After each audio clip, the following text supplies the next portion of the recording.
Hello guys, भक्ति वाणी channel में आपका बहुत बहुत स्वागत है।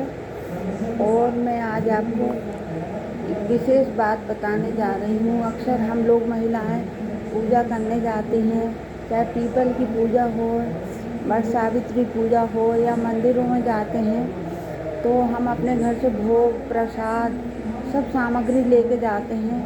अच्छा, नवरात्रि में बहुत करके ऐसा देखा है।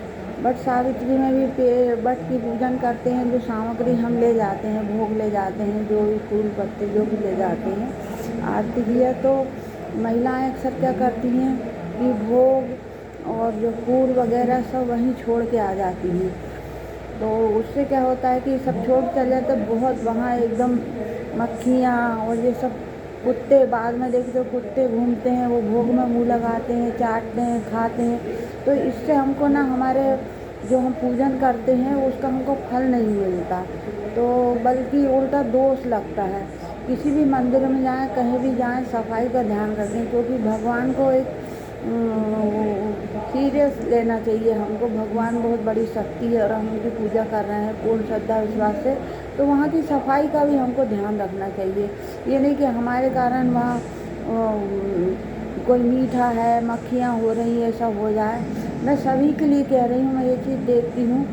तो अपन जो भोग ले जाते हैं उसको बड़े प्रेम से उठा के रख लाओ, कन्या को दे दो, किसी को बांट दो, अपना खाने का तो अपन खा लो।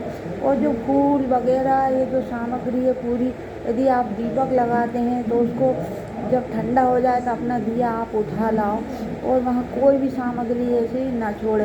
आपके फूल पत्ती बिल पत्ती जो भी है दूबा, वो आप एक प्लास्टिक की पन्नी में रखना है, कागज़ में रखना है, कपड़े में रखना है। उसको आके गमले में गड्ढा खोद के और पूरी सामग्री उसमें डाल के और आप जल कर दें तो विसर्जित हो जाएगी। जब तक हमारी पूजन सामग्री का विसर्जन नहीं होता तब तक कि हमको पूजा का फल नहीं मिलता, ये सभी लोग जानते हैं।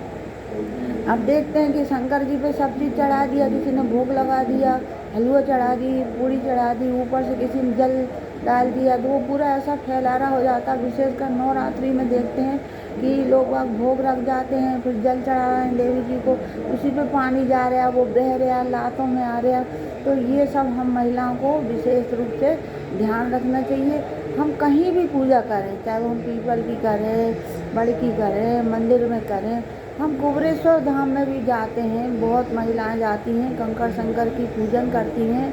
अब देखा होगा आपने वहाँ पे कुबेरेश्वर धाम नहीं, अब कहीं भी भोले बाबा के धाम चले जाएं तो कुबेरेश्वर धाम में क्या कंकड़ शंकर की पूजन करते हैं, बील पत्ती चढ़ाएंगे, नारियल चढ़ाएंगे, दीपक लगाएंगे, और बील पत्ती भी वहीं छोड़ देंगे, नारियल भी वहीं छोड़ देंगे, दीपक भी वहीं छोड़ देंगे। अब वो कोई आया देखा नहीं, उसमें लात पड़ गई, कुछ हो गया, तो आपको फिर आप कहेंगे हमको पूजन का फल नहीं मिला।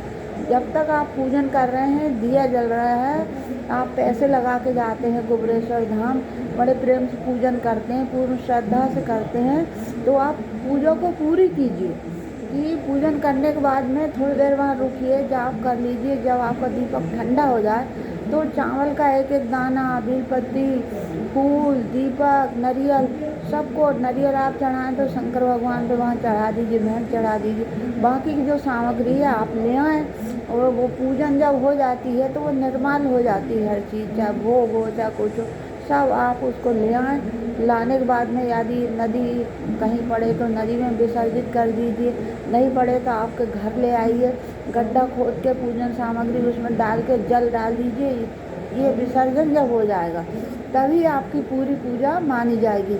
आप देखते हैं वहाँ कुबेरेश्वर धाम में अब बेचारे कर्मचारी आते हैं, सबका सामान इकट्ठा करते हैं, तो आधा फल तो उन्हीं को मिल जाता।